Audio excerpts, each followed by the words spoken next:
a ghost trap, it still doesn't feel like this is actually happening and we're actually, finally getting a Ghostbusters 3. It feels like a do-over. It feels like we woke up from a dream. It just feels weird because we've already kind of gone through this with Answer the Call and thinking we would have never gotten that. So it's like that happened, and now we're just getting it again. So it's a little it's a little crazy. It's surreal, right? Like, yeah, for sure. So we saw that first image of Paul Rudd holding the ghost trap the other day, and we started talking like, oh, I bet one of them brought it to school. And then you see it and you're like, that's what happened? That's crazy. Yeah. So Abby, first... That's like that weird level of satisfaction of like, it's dreamlike and surreal, but it's also everything that you thought it was going to be based on the images that we saw in the Vanity Fair article, based on whatever little leaks that we've all been trying to avoid.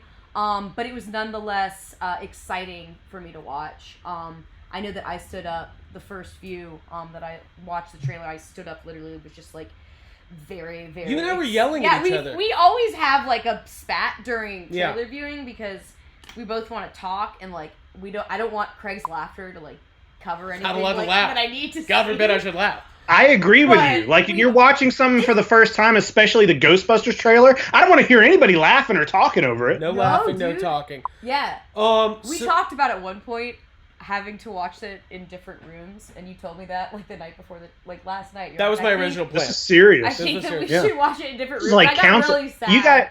You guys had a counseling session, like a therapy session, about the trailer before the trailer. Yeah, we did. Yeah. And we're getting divorced. Yeah. So that's why we're all going live tonight, to let you know. Yeah, this is our live divorce party.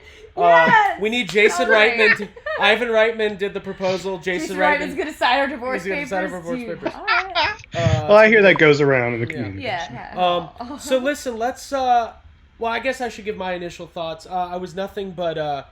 by the way, welcome everybody. Yeah, thanks for joining. I'm overwhelmed. YouTube is finally working. Sorry about that little delay. Facebook is good, I believe. Yeah. So thank you, everybody. We're going to put up a number for call-in soon. People are asking about that. And really, we're going to have more technical difficulties because that's how this goes. Yeah. But we're feeling good. Yeah. We're feeling great.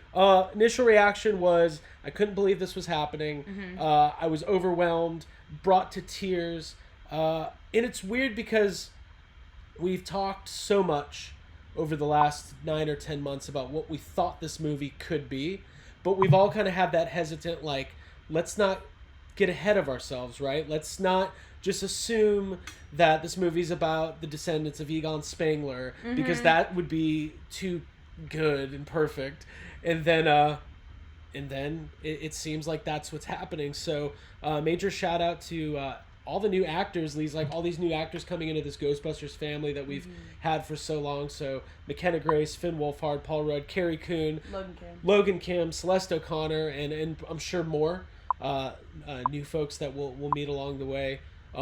What struck me originally as I watched it was just like, it's beautifully shot. Like we've been talking about cinematographer Eric Steelberg. He's worked with Jason Reitman for a very long time.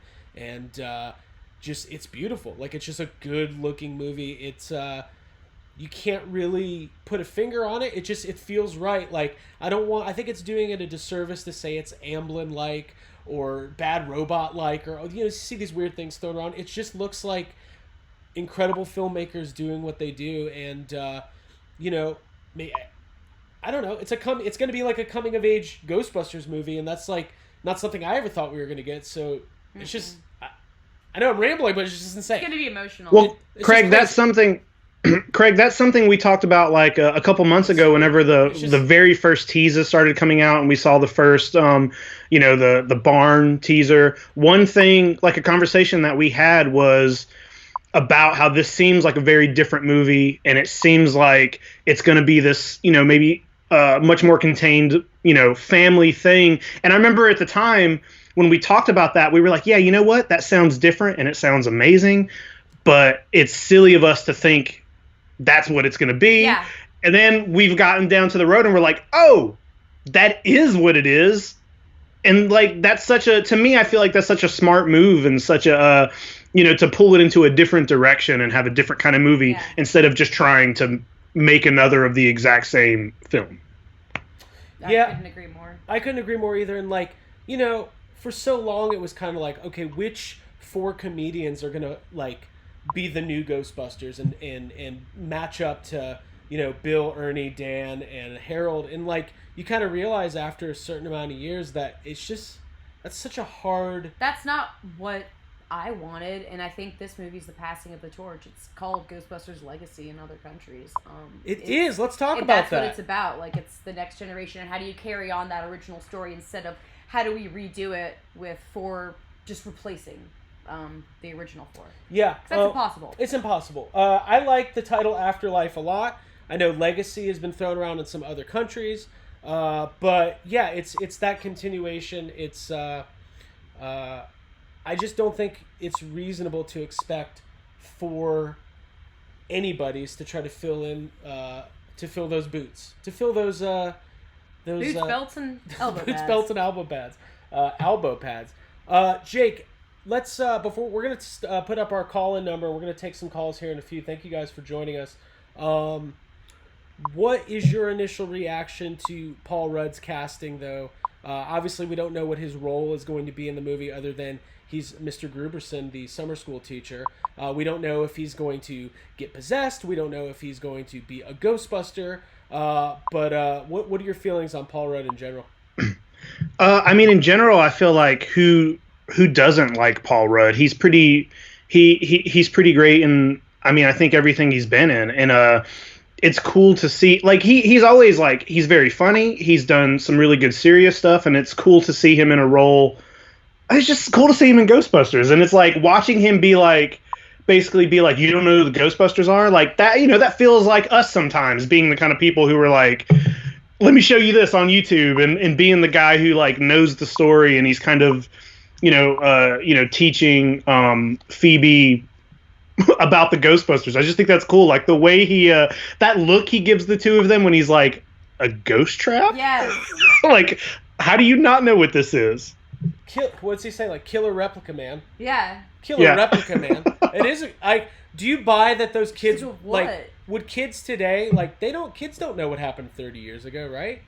I don't even know what happened 30 years ago. I believe that. Yeah, I mean they're pretty young. I believe that they. I mean, I guess like we also don't know the complete circumstances of things that happened after Ghostbusters 1 or 2, and as far as if Ghostbusters kept going and all that, that's stuff that we'll learn when the movie comes out. So I mean, if it went away and it stopped, then I can believe that people just don't know about it these days. Abby? Yeah, I think that's believable. I think kids, things like that. We don't really know how it was wrapped up in the aftermath, and I don't want to really tread the Ghostbusters 2 canon territory. I think it's 100%. It's canon. Obviously. Obviously. Well, Paul Rudd says in the trailer there's been a ghost sighting in 30 years. Yeah, that's what I was going to say. Time has passed and we haven't seen ghosts, so it's believable. But 30 years ago was Ghostbusters 2. True. But that's enough time to like have things. What if the line was, there hasn't been a Statue of Liberty walking down the street in 30 years?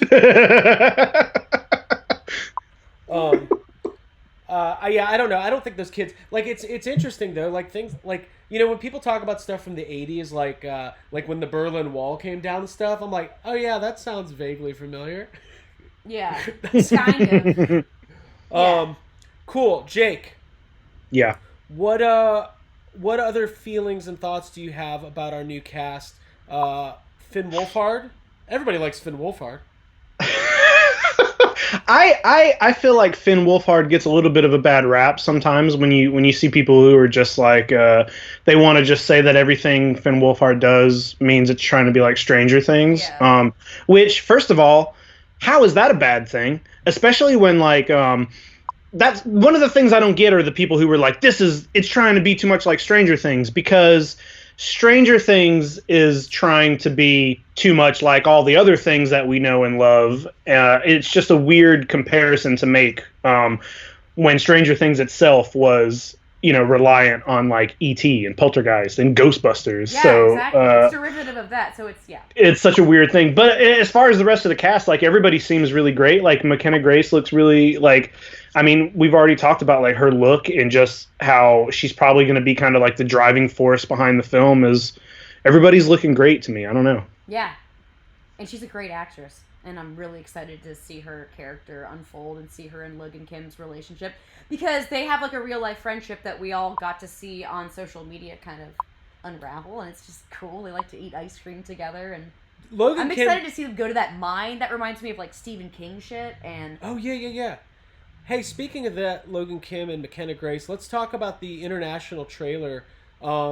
Everybody saw it immediately, so this German trailer was released. And Jake, did you happen to see the international trailer with the English? I did, yeah. I almost call the English vocals is what I almost with. So that it's got McKenna and I want to start using their real names, Phoebe and Logan Kim. Their real names. His name is Friend. Phoebe and Friend. Phoebe and Friend. Yeah, I wanted to note that you see them shooting the pack, but everybody started freaking out about these ecto goggles with the Polaroid camera attachment. Abby, what'd you think of that? Of course they did. I freaked out too. I mean, that's the coolest thing ever, and it's the first like new advancement. Well, besides you see the gunner seat, which is obviously kind of like a new thing. We're gonna get to the gunner seat. But that Polaroid with the ecto goggles, that's fucking. Can I say that? Are we swearing? Can you say ecto goggles? Can I say ecto goggles? I think you can say ecto goggles. I can say anything because the trailer's out now, and I can talk. Those are very cool, and I want some, and I know that everyone in the prop community is gonna be making them, and that's just tight. I love pictures. I don't think everybody in the prop community is going to be making Polaroid. Everyone. They better be. I bet they're expensive. That film is expensive. Jake, what'd you think of that gunner seat, man? I mean, the gunner seat's really cool. Like, you know, we kind of got a little bit of a taste of that a couple months ago. There was a little bit of a leak happening, but to see it like in action, I mean, obviously it's the best part of the trailer is to see the Ecto-1 doing its thing and that seat just like popping out. I mean, it reminds me of like the real Ghostbusters mixed with the original film. It's just nice to see that car coming down the street with the proton stream. Like, it just makes me happy, you know? Mm-hmm. Hey, if we're making Jake happy, I haven't seen Jake happy in a long time. It doesn't happen often, you know? Yeah. Like, usually... We're doing come the on, Lord's dude. work making Jake happy. I think... It's not easy. Who's that? Yeah, who's... No. Listen. Eva Shandor? Can I say this real quick? There was a couple comments today I saw people were like, this is a very serious Ghostbusters movie they're making. And it does feel serious. First of all, there is a joke in the first scene. Finn Wolfhard makes a joke about, remember the summer that we all died under a table? Which that's funny. It's funny. That is funny. But also, the trailer ends with the Ecto-1 tearing through a small town while 3 children destroy the side of a building with a proton almost stream. Killing people. Yeah, there's like 2 people running out of that theater. It's That's amazing. funny. Do we think that was Slimer or a different ghost? I mean, at first I was kind of thinking maybe it was, it doesn't look like Slimer. He looks like he's got like extra appendages kind of popping out wherever. But it looks to me like maybe either the effects are just not completed yet, or we're just seeing such small clips of it, or there's also the possibility that they're masking Slimer for the trailer because they want to reveal him later. All of those are possible, but it doesn't look, it really, if you look closely, it doesn't look like, if you watch the trailer 50 times, it doesn't look like Slimer. Jake, did you watch the trailer 50 times? I think so. Legit, how many times did you watch the trailer? I mean, I've kind of been going back to it all day. Like, I've probably watched it at least 20. Cool. Yeah, I'd say I'm between 20 At and least. 30. But Also, I've done this thing where I'll watch the whole trailer, but then I just rewind it to the part where the voiceover starts, and then just watch like that part of it over and over again. To me, that's like the most emotional. That's kind of the gut punch. Yeah. That's when I let loose. What does that mean? I think it's Baby Slimer, by the way. Baby Slimer? I've been trying to get that out for like a minute. There you go. And it's all babies. They figured it out. Jason Wright was like, guys, there's been a change in pop culture. Star Wars We're fans doing babies. are happy now. We're going with only babies. So anyways, we're going to start taking some calls here. We got some friends calling in. We did put up the number. It is 516-418-5672. Once you are on hold, press 1. That will put you in the queue.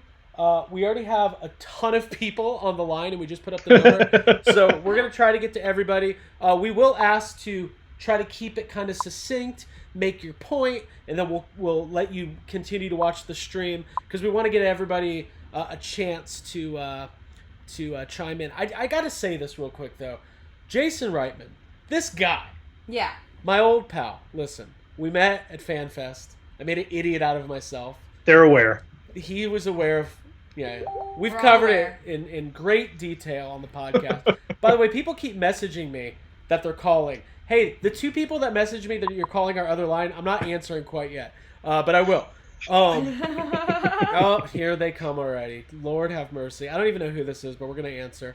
We're going to merge the call. Hopefully this doesn't destroy Are anything. you going to tell them that we're aware? Hello, are you there? Hello? Hey, it's Dan. Dan Dan. Harshman. How are Hey. you, buddy? How are you? I'm good.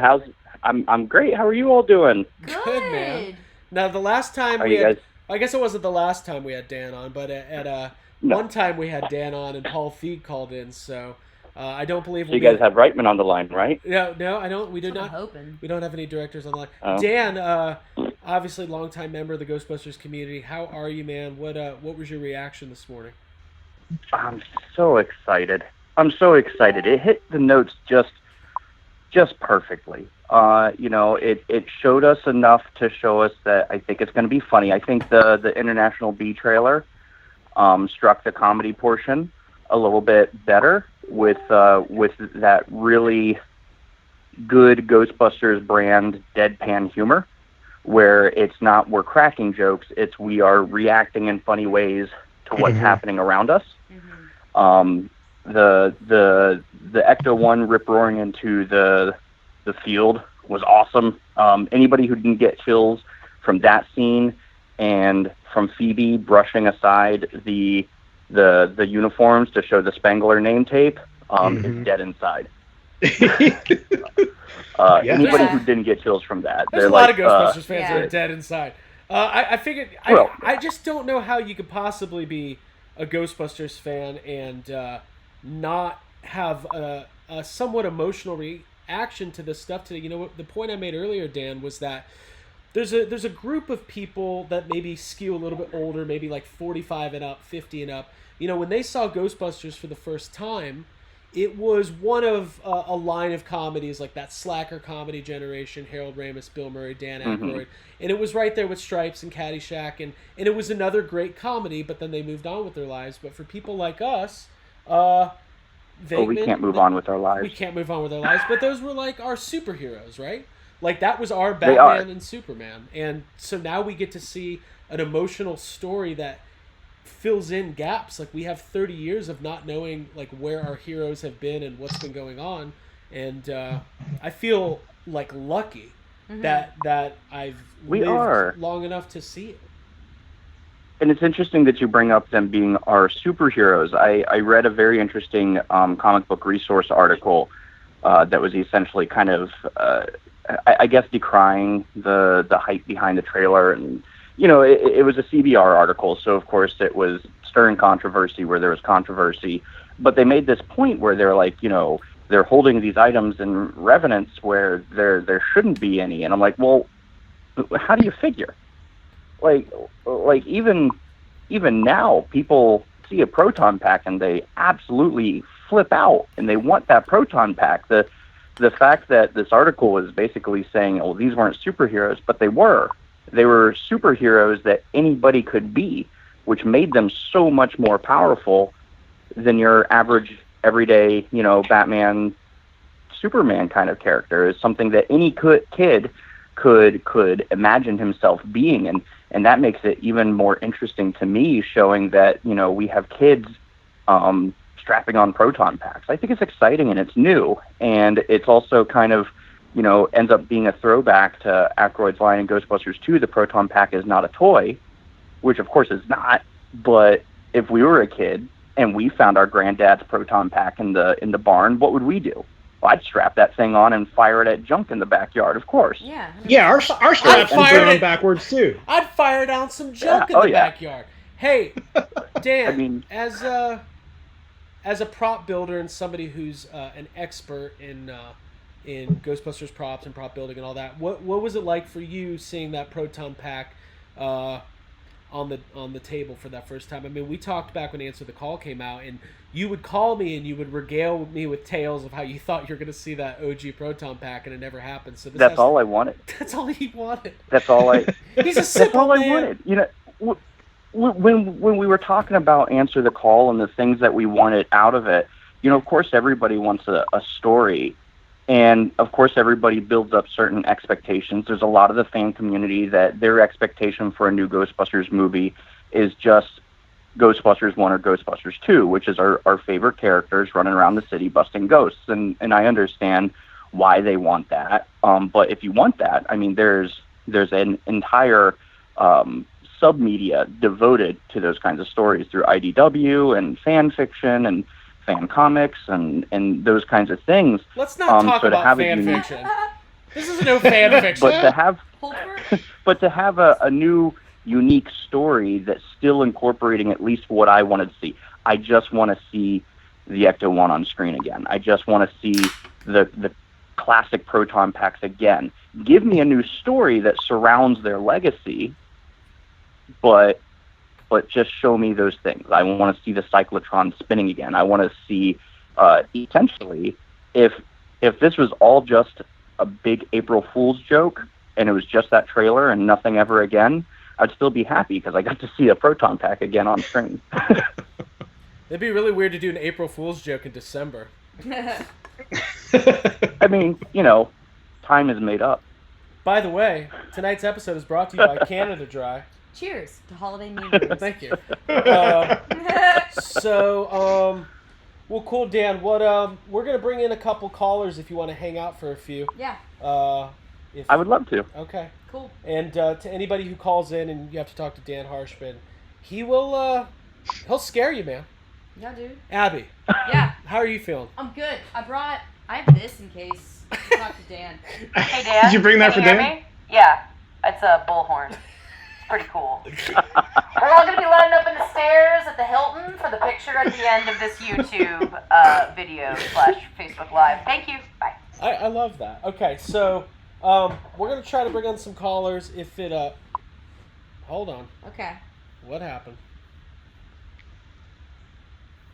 Are we good? We got Paul Fig again on the line. We lost our feed. We lost our feed for a second. The fact that this is still going is incredible. It's impressive. We're doing good. We're We're doing on good. Facebook. I wanted to say thank you. Y'all Y'all are all worth 5 stars. Okay, 5 stars for everybody. All right, so we're going to go to our first call. Now, listen, when I bring you on, this is what you got to do for me.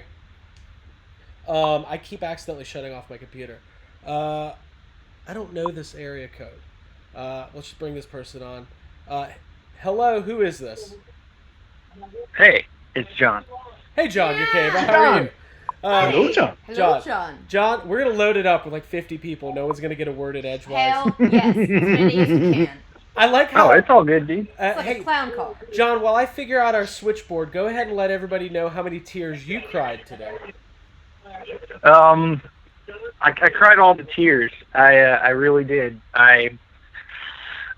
It was funny. I woke up real early, and I thought I was awake before everybody else in my house. And I went out, and my wife was already sitting on the couch, and she was like, "Oh, hey, we can make breakfast, and we can start our oatmeal together." And I was like, "We can, but there's something I have to do first." So I loaded up the trailer, and she was sitting on the couch, and I was sitting on the floor in front of the couch, and we watched through it. And it was funny because, like, I was glued to the screen the whole time. And literally, like, you know, you're into it, and then, like, the music drops out, and the thing, you know, the ghost flies out of the mine or whatever, and then you're like, it's Ghostbusters. And then it gets to that point where they put in the Bill Murray line, you know, call it fate, call it luck, call it karma, and that's when I just, like, everything inside me shattered. That's when you lose it, yeah. And I just, waterfall out of my eyes. I still love the pathetic nature of a throwaway joke line from the first movie. Yeah, to be able to go back into the material and be like, hey, this was just Peter kind of BSing that it's okay that they got thrown out of school, but now it's like, oh, this is the thing that sets up the fact that we're getting a sequel 30 years later.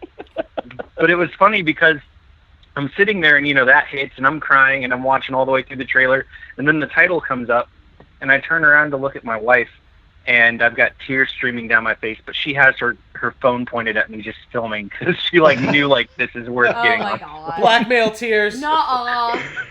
We talked about filming but we were like, it's going to be ugly. Post it. Yeah, Yeah. it.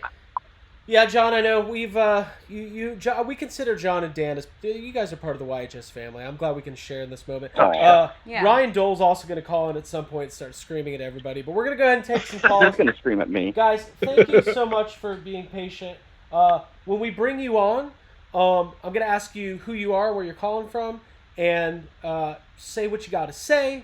And Jake, you got your phone that you can go to speaker for a second if you need to. Yeah. Yeah, we'll figure it out. We'll figure it all out. If we get some echoes, it's going to be a party. It's going to be a party. All right, cool. So we're going to go to our first caller. Here we go. Jake, turn off your speaker. Okay. All right. Nah. All right. And 502 area code, you are on with Yes Have Some Live. State your name and where you're calling from. Hey guys, this is Owen. What's going on, everybody? Oh, sup, Owen? Owen, man, how are you? What's going on, dude? Happy trailer day. Guys, I'm having probably one of the best days I've had. Actually, one of the best weekends I've had in a long time. We got a trailer. I completed my junior year of college this morning, so you know what? I'm having a pretty dang good day. Oh yes. Good, man. Thanks for calling. Very cool, very cool. What were your thoughts of the trailer, Owen? And I'd like to talk to you about Larry Bird too, but I don't think anyone wants to hear that. I don't. I was packing up, getting ready to leave, and the trailer dropped. So I literally dropped everything I was doing, watched it, cried, watched it again, and then probably like 5 more times, and then I hit the road with the Ghostbusters soundtrack, rocking and rolling. Which first soundtrack? Both of them actually. There's a playlist on Spotify that's got all 3. It's got the first 2 and then Answer the Call. So I just listened to them all the way home. It's only about an hour drive, so it fit perfectly, pretty much. Can I tell you that last night I was listening to Bobby Brown on our own while driving home, and I was literally just crying. Yeah. You played the soundtrack simultaneously. It was just noise. I would love to talk about that soundtrack for like a solid hour. We should do a whole episode dedicated to the Ghostbusters soundtracks. Oh, yeah, 100%. Abby, what's the best song on the soundtracks? Oh, dude, On Our Own, probably. You think On Our Own? I love that song. Yeah. It's 100% on our own. Yeah. I've loved that one ever since I first saw it. Cool. Flip City's pretty good. Flip City, Cool. too. I I don't agree. know if you guys noticed, but I don't know if you guys noticed this, but when Finn Wolfhard was running into the kitchen when the quote-unquote earthquake started, in the background you see the symmetrical book stacking like the first movie, but there's also an orange chair. I don't know if you guys paid attention to this, but it had holes coming out. Oh, of literally shit. Every single spot. Dana Bear. What? It's Dana's chair. I saw the chair because I noticed that it was prominently featured in the trailer, but I did not put that I didn't notice that at all, yeah. Dang, dude. Good pickup. The whole plot of the movie is Egon is a hoarder. I was scrolling through the comments and I mentioned, I'm like, no way, and I'm like, okay, yeah, He's basically a paranormal scientific doomsday prepper. That's what he is. Yeah. That's what he is. He's Bob Anderson of Ghostbusters. He's a collector But, like the rest of I us. was super hyped about the trailer. I was like, I finished I had my final in 8, and I'm like, I literally took it in 5 minutes. I'm like, okay, now I can really go get hyped for the day. Cool, man. Nice. Well, Owen, thanks for calling, man. We appreciate it. Anything else? But we got a bunch of callers. We're gonna try to get to a few more. Yeah. No, I think that's about it, guys. Hey, thanks for having me on. Yeah, glad you had a special day. We did too. Thanks, dude. Thanks, man. Yeah, dude. Talk to you later. All right. Thanks for listening. See you guys. Bye. Bye. All right, cool. We're gonna take another call, then we're gonna get back to Jake and Dan and John and basically everybody I know. I'm on the phone with everybody I know right now. Yeah. That's why it's like Christmas, because literally, you know how like the phone gets passed around Christmas morning and you have to talk to all like of your relatives That's and what say this hi is to your like. aunts and uncles. This is Yeah. Hey, man. Hi, thank you Ghostbusters for the Christmas. check for $10. I'll tell you what, seeing the positivity not only from the fan community today, but also the just the general public. I mean, just seeing the YouTube like over 4 or 5 million views. thousands of upvotes. It was all mine. Dude, seeing Finn Wolfhard's like numbers of his own specific posts. Finn Wolfhard's his own social media platform. He runs everything. It was insane. He runs the world. It makes me happy. All right, we're gonna get to. We got a caller that's gonna call in right now. We're gonna get to him. Abby. Yo. Let's talk about McKenna Grace leading this movie. So, obviously there was a lot of talk last time with the female-fronted Ghostbusters. I don't know if you remember, there was another Ghostbusters. What was it? Yeah. I just have to look behind me and I see. Hey, there they are. Hey, Look, look at that. respect. We respect you. We're gonna bring in another card. Well, I'm gonna continue this in 1 second. Hold on. From Canada, Ryan Dole. How are you, man? I'm doing awesome. How are you doing? Ryan, why don't you tell them my What's thoughts up, on buddy? McKenna Grace? Real quick, before I was talking to Abby, McKenna Grace is the lead of this movie. A strong, powerful female, a young actress. I don't know. You're the resident female here. I'm just happy speak to that it. Speak to it. all I'm going to say is this: I am just glad that nothing is riding there's no proving ground with this movie. I don't feel like anything is riding on anyone's shoulders to prove that women are funny or any of that was going on with the last movie. I feel like McKenna Grace is just a really good actress, and she's really funny and talented and relatable, and I'm obsessed with her, and I'm really glad that she's in this role, and tying her to the Spangler family, like all of it, and putting her in there as a canon character is just, it makes me happy. And it doesn't feel like there was so much stress surrounding the female cast from Answer the Call. I don't feel that weird like scrutiny of being under the microscope. I feel like this is a movie about a family with an extremely interesting story and dynamics, and it's about forgiveness, and it just feels so ultra different from Answer the Call. The other Well, thing if you that's don't nice like too this is that movie, you hate kids. Oh yeah. the other thing that's nice about this too is even if it was under scrutiny, like when you scrutinize this movie, all you're getting is just like, look at the cool story, look at the care we've taken to like show the old props, but also show how they've kind of changed and introduced them. Like you're getting like the meat and potatoes, whereas oftentimes, not even talking about the quality of the end product, but along the way, as you would scrutinize and try to be like, what's going on with the last film? Yeah. There wasn't really anything there except for like, look at these actresses, they're real funny. Yeah. Yeah. I do remember Well, they that. are.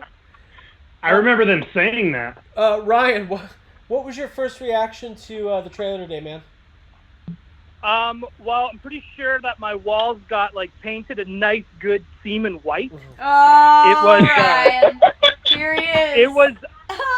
It was amazing. Actual physical It's so funny, like, contact. for so long, I defended spirit packs as being the packs you get for kids, but now I'm watching the trailer, and there's kids wearing full-size proton packs. There's no excuses to not no feel excuse packed anymore. full-size. Ryan, we love you. I love that that's Ryan. your takeaway. Ryan, you need to watch your language on this show. It's not the cross rip. Oh, sorry. But the heads up, Troy is filling in for me again this week. So. Oh, okay. Oh no! How dare he? How dare Troy? He needs fill an in. outlet. Man.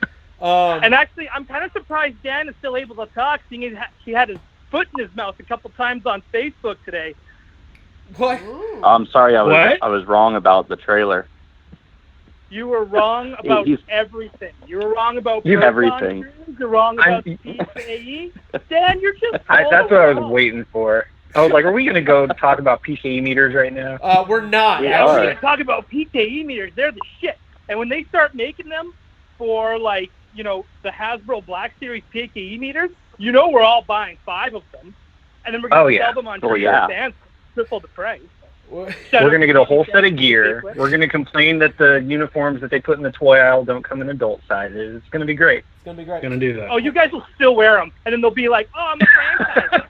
All right, we're gonna take another call. Hey, just Skype people besides Jake. When we take these other calls, they can't hear you, so shut up. I love you though. All right, cool. I think I know who this is, but I don't want to make assumptions. So state your name and where you're calling from. Hello. If it's me, it's Austin Young, and I'm calling from Somerville, Oklahoma. Oh. Hey. Oh. Now, what What, man? Live from the scene. Yeah. Friend of the podcast, Austin Young, another longtime member that we love in the Ghostbusters community. Austin, what does it feel like to have a Ghostbusters movie taking place in Oklahoma, being that you're living in Oklahoma your entire life? Hold on, this isn't fair. He left the Ghostbusters community like First of all, 2,500 years ago. They haven't turned the town into like a hick town, Yeah. and everybody's got like goofy Bubba backwoods accents. That's really nice. I appreciate that, Jason Reitman. I'm pretty pumped. I'm psyched. It's so cool. Ghostbusters has been such a huge part of my life. I mean, my whole life. My first memory was literally sitting in my grandmother's living room watching Ghostbusters on TV. So to have it connected to my home state is just amazing. Like, I don't think I never thought something like this would ever happen. Yeah, I think that's pretty cool. I mean, I think obviously when you think Ghostbusters, it's I feel weird talking to Austin not about Dairy Queen because that's normally what we talk about. Dude, I'm down. We can meet halfway. We can do this at Dairy Queen any day, any time. You just tell me where, and I'm there. Yeah, we'll do that. But also, back to what was being said is, you kind of think New York is if we're gonna get a new Ghostbusters movie, it's gonna be in New York. And I mean, that was even something last time. Like Paul Feig was like, it's got to be in New York, whatever. But I'm sure from the start, Jason Reitman had this vision that was completely different, and putting it in more of a rural setting, in a small town setting, I mean, it opens the door for a completely different aesthetic. And obviously, from seeing the trailer, it is a completely different aesthetic, and I couldn't be more thrilled with that. And yeah, they didn't dumb anybody down, and it just kind of feels like, well, I don't know, I've never been to a small town, but I feel like that's what they probably feel like. Just kidding, I'm living in a small town. Yeah. The vibe they've got going on, at least from the trailer and the locations that they were filming in. I mean, there's a lot of places here that look and feel exactly like that. I used to live in one for a while, and it's a neat aesthetic. I like the more contained, almost claustrophobic feel of a small town versus a big city like New York. You know, it seems almost more threatening to the whole. Yeah, because when ghosts attack New York, they're right there and they're in Times Square and they're everywhere and it's like an immediate takeover. But here there's this feeling, especially because it seems like a lot of the threat is coming from underground and we don't know the extent of it yet. There's this feeling of like, hey, maybe if we can contain it here, it won't invade the rest of the world. So it almost makes the stakes feel higher because it's not an immediate like, boom, we took over the city, you know? Yeah, isolation. Oh my gosh, it's a remake of Evolution. It's not a remake of Evolution. Although, Jake, we've been talking about it. You like Evolution. It's not a bad movie. I mean, whenever you don't have a Ghostbusters 3 in the mix, Evolution is a good, surrogate for it. You got Dan Aykroyd.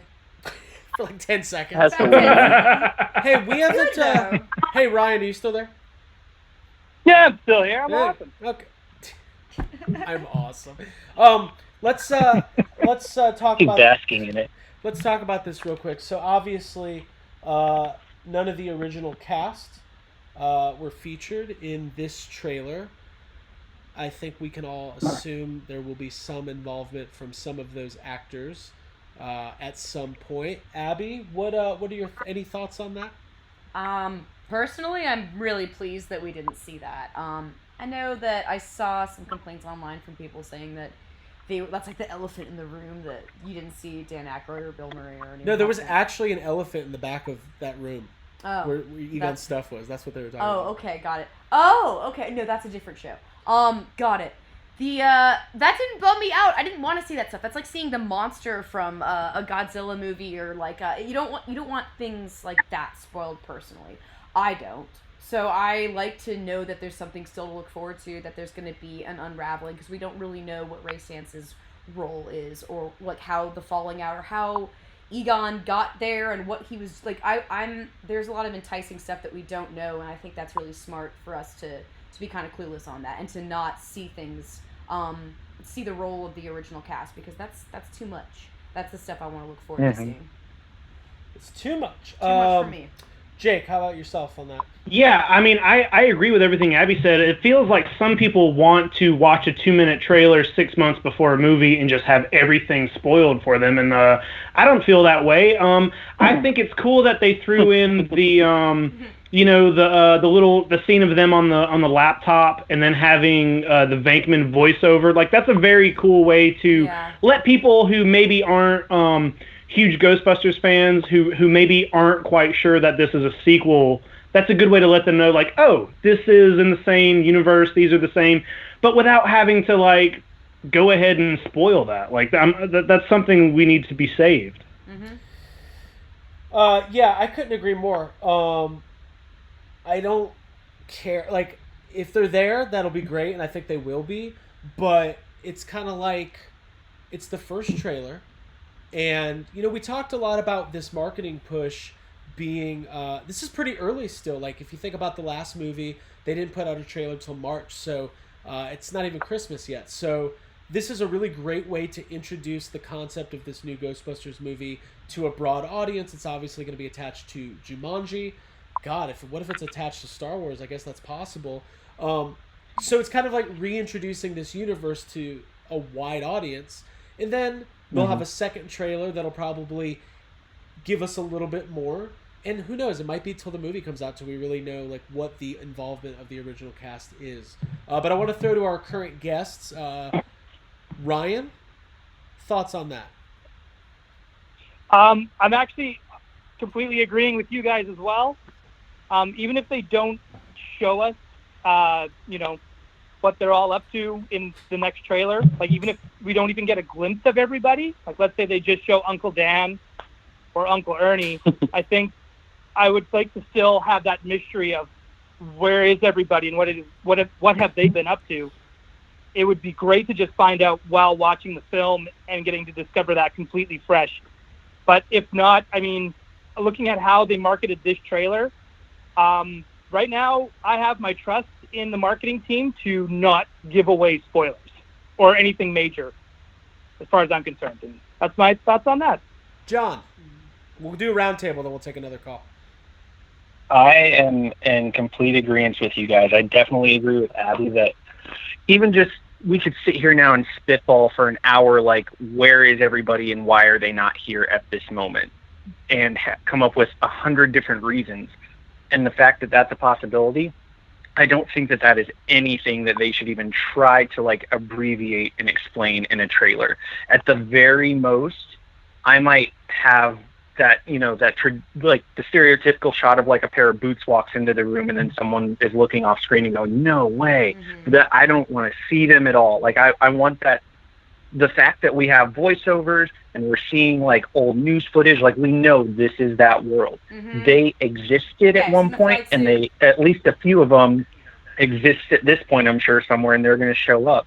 And so, to me, like, that's good enough. Like, imagine if this trailer, we get the voiceover and it's Peter's voiceover. Imagine we get, like, 3 more trailers before the movie comes out, and each one they find some quote from one of the other guys, and they're able to anchor it as their way of, like, bringing us back into knowing how woven into this world they are.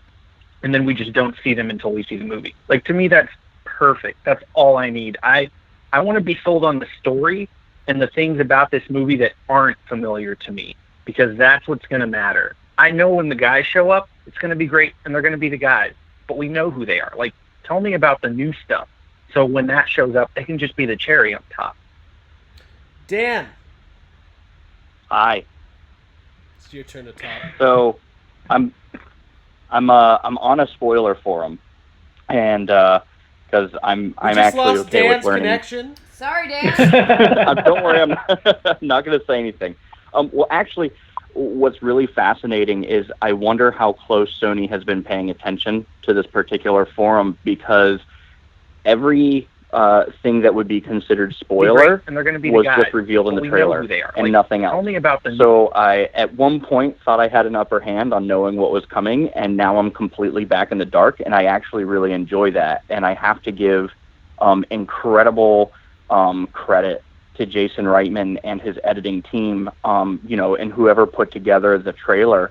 they literally looked at every single beat of every single, spy shot or leaked footage thing from the past few months and made a trailer about it, and then completely put us right back in the dark of how this is going to unwrap, how the story is going to unfold, how everything actually connects, which is really, really wonderful. And even seeing some of the things that he had said at like FanFest, where they said that, they dove back into archival footage and dailies to get additional things. The Ghostbusters walking up alongside the Ecto-1 in the like the YouTube video is an unused shot. That shot isn't in the movie. It's a different angle on the guys walking up, which I thought was a really great use of that kind of footage to kind of ground it. But I maybe foresee one more trailer. I hope we don't see the original guys, because that's something that, even if I know how their involvement is, I don't want to see it until I'm sitting in whatever movie screen I'm seeing it. If that's back in LA, if that's here at home, wherever it is, that's how I want to get that particular visual. I think the marketing team is doing a really, really fantastic job pushing and using the Ecto-1 as a character to tie it into the films without relying heavily on former star power in the form of Murray or Uncle Dan or anything like that. So it's really nice that they're presenting it how they are, to build up the understanding that this is a continuation of the original stories, that they're giving us enough to make us completely interested, which Jason has been doing from the start. I mean, even that tricksy, sleight of hand teaser that he released in the beginning of this year was just like, shit. Hey, so what are we getting into? You mentioned some of the leaks. Like, I think most people in the fan community, unfortunately, knew about the gunner seat. Jake? Yeah. Seeing it in action? It didn't matter. Like, it was just, it's so cool. Yeah, it doesn't matter. And it's like, first of all, seeing the leak was, I think I can probably speak for all of us. I think we've all kind of been in a position where things have come out, or there's been set photos or leaks, and maybe before, all of us were like, I don't want to see nothing. And then as soon as someone was like, hey, did you see that set photo? We're all like, well, something. Send me that set photo. Yeah. So yeah, we all knew about the gunner seat, and the best thing about it is, like, even though we saw it as a tease, it was kind of like a little bit of a button on that whole ladder thing, because it answered the question about the ladder, which is dumb that we even had a thing over it. But seeing it in action is just a completely different thing. Also, Dan, get off that forum. Yeah. Get out of there. Because in a couple days he's going to be messaging all of us like, hey, did you guys hear about that thing? And we're going to have to fight him. All right, we're going to take another call. And so hold on one second. Let's do that real quick. Thank you guys for holding. We're going to try. What I'm going to do, I'm going to try to rapid fire a couple calls. So we'd love to be able to have longer conversations, but there literally is like 30 people on hold, and we want to try to get to as many as possible. So let's see here. State your name and where you're from, and say what you got to say. Welcome to Yes Have Some Podcast. Hello. Brilliant. Hello. Hello. Hello. You're on Yes Have Some. Hello. Hey guys, how you doing? It's Brandon Shelton in Knoxville. What's up, Brandon? Hey, Brandon. How are Hello, you, dude. man? Hey. Pretty good. I just want to say you guys are awesome, and are we going to see a straightened Slinky in that house? I think so. Somebody Probably. there's one in there somewhere. There's Yeah. probably one in It's the probably trailer. already We in the haven't trailer. looked at that yet. That's really what I want to see. That's what he's saying. Thanks, Brandon. I'm gonna mute the line, and then we'll talk about the Slinky. Thanks for calling, buddy. Appreciate it. Thank you. All They're right. gonna move into that house and be like, man, the cable doesn't work and the Slinky's straightened. Oh 100%. man. First, there's gonna be so like we saw like in a 2-minute trailer we saw so many Easter eggs like you can't and thank God that GB Max exists so he can document everything somehow faster than any human being. And put it on a t-shirt. That was insane. Ryan today was like, "How is Max doing this?" How did he have that banner at FanFest like the moment the movie ended? It's the same thing. Because he's already seen the movie. Yeah, but we didn't see that banner at all. And all of a Yeah, sudden I he's don't know holding where this it like was. giant 10-foot banner. Yeah. Yeah, I bet we'll see a Slinky. I bet we'll see a lot of stuff like that. I bet we'll see a Geiger and slime and Mayor Lenny. Looking good. In the basement. He's in the basement. We'll see all sorts of They shit. just took him too. Yeah, Harold. I can't get up the pole. Yeah. Also, if there's a pole that goes down to that basement, how do you get out? Oh, There's stairs. dude. The stairs. I guess there's probably stairs. They go up. Yeah. Let's take another call, and here we go. You are on with Yes Have Some Podcast. What is your name and where are you calling from? Hello, my name is Steven Osicki from Dallas, Texas. Hey, Steven, what's up, man? What, dude? How you doing? Good, man. Good, man. What? We're gonna try to get through a bunch, but yeah, let us know what'd you think of the trailer, man. Oh my God, it was incredible. The one thing you guys didn't mention yet, the freaking terror dog. Oh yeah. Oh yeah, what'd you think of that? It looks like Paul Rudd's in the car. Terror dog foot comes crunching on. It better be claymation. That's all I'm saying. Stop motion, please. It was just insane when I saw that. Like, I Thank you, loved Abby. it when I saw that. You're Like, it was welcome. so cool. But yeah, I'm excited, dude. And thank you for letting me be on this show. Yeah, man. Well, we'll thank you for being a valued member of Yes Have Some Group Therapy. Hey, we'll keep talking about the terror dog here. Real quick, thank you to everyone for tuning in. I need to at least let you know who we are. We are Yes Have Some Podcast. If you did not know that, we have a weekly show. You never asked Jake or I how we're doing. I just assumed you were doing fine. I actually think he did. Did you? I did ask. You know, it was all a blur. It's all about. I don't know where the time's going. By the way, we're gonna go till 11, so we got an hour left. So take a deep breath. Cool. Let me. Can I get a snack? Go get a snack. Cool. Be right back. I'm gonna advertise Yes Have Some. We are Yes Have Some Podcast. You can find us on iTunes, Spotify, YouTube, anywhere that you can get a podcast. And we have a lot of fun. We talk Ghostbusters, obviously, and all sorts of stuff. Jurassic Park, Star Wars, toy collecting. As you can see, we got a lot of toys here. And we have a Facebook group, Yes Have Some Group Therapy. So if you're not a member of our official Facebook group, make sure that you join. Search Yes Have Some Group Therapy on Facebook, and you will find it, and you can join and talk about all these things. It was lively today. Jake, what did you think of group therapy today?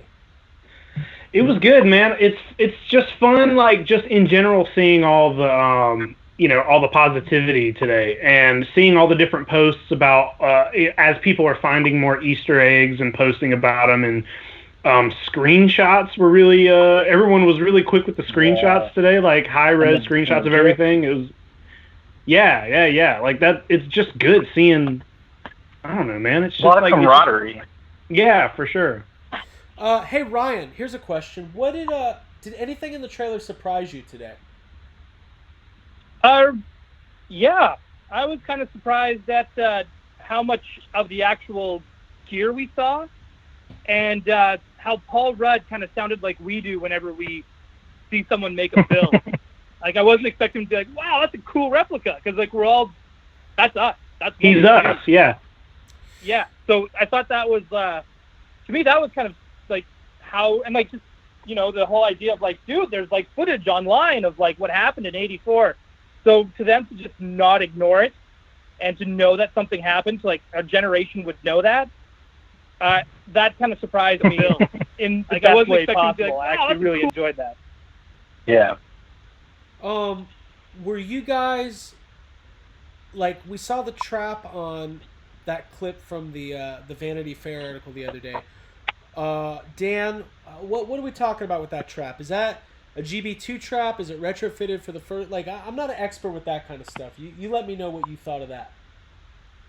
So I'm positive that it's painted up and dressed to look like a Ghostbusters 1 trap. It has red sidebars on it. It has the Ghostbusters 1 style side knob. But it looks like it's Ghostbusters 2 Dimensions.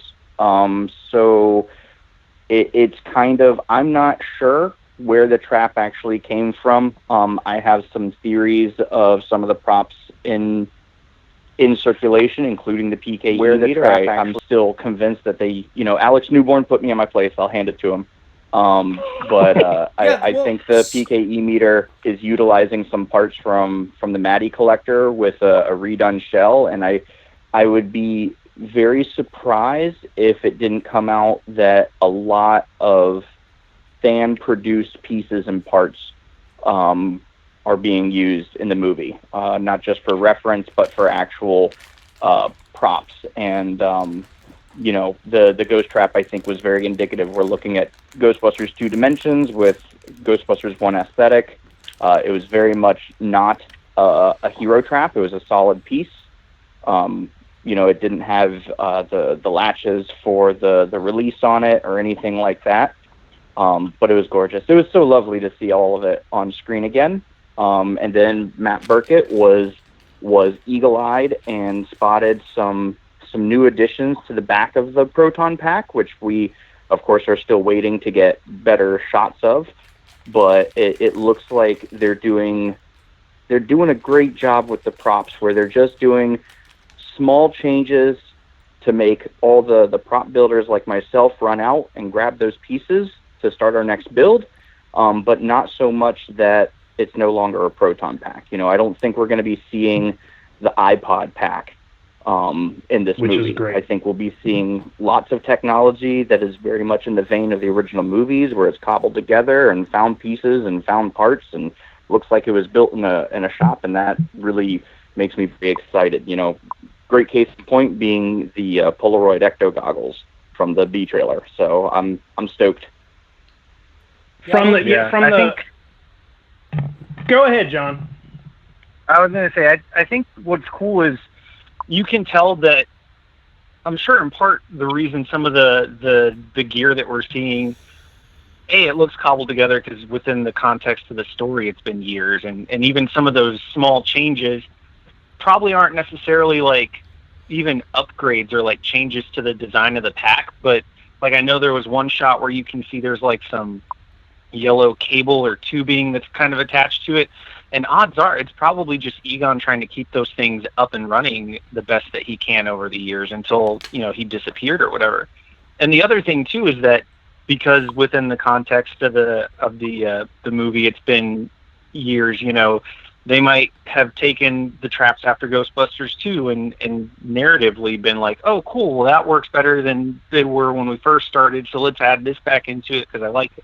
At this point, the gear would be a mishmash or whatever of all the different things that have worked for them over the years to be like the best version of it. And then, of course, because like those props are so old, they're going to find like the best version of it and then base it off of, like, I wouldn't be surprised if they took a Maddie PKE because they could get one and it works and it's solid and it's readily available to some degree. And then they take that and at least use that as a basis to be like, okay, let's look at this and build the ones we need for the movie, Yeah. Yep. Yeah, I mean, I think it's a little silly to think that it would all be exactly the same as it was 30 years ago. You look at just like the scene with the car, just the fact that the door is different and they have the the gunner chair. It's just, you would think it's just like anybody who works on cars, they're always kind of tinkering on their car or whatever, adding, even if it's just something little. So it would only make sense if there's just tiny things here and there that are different about the pack or well, that's the thing. Or whatever. We don't have any idea what happened after Ghostbusters 2. Like, let's ignore the video game because we don't know if that's canon or not or whatever. But like, even let's say the video game's canon, we don't know anything that happened after 1991.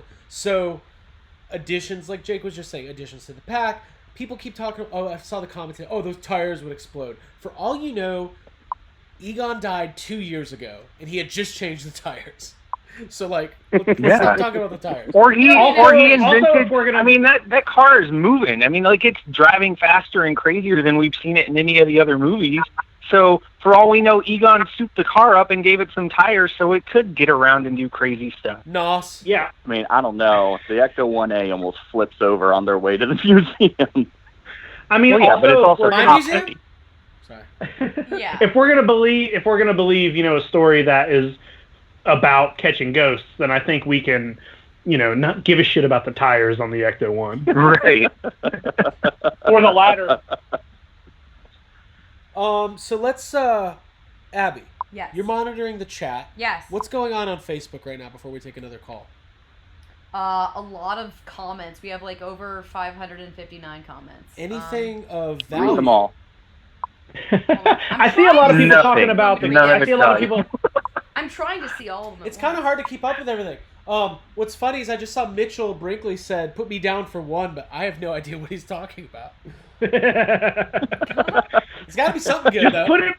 Just put him down for one. I see a lot of people mentioning the fact that they say in the trailer there hasn't been any ghosts for 30 years and kind of asking what that means. And I don't fucking know what it means. For 30 years. Yeah, I know, but I mean, there something must have happened, or there must be some reason that there aren't any ghosts for 30 years. I feel like John maybe had a good. Yeah, I think he did. Yeah, I think you have maybe something to do with why the Ghostbusters had a theory. falling out, or why Egon was in that bar. You guys want to hear my theory? Yeah, I we can. do. I can give you my theory. Let's hear the theory, Please. and then we'll take a call. All right. So my theory is this. Here it is. John's big idea of how this movie is going to play out.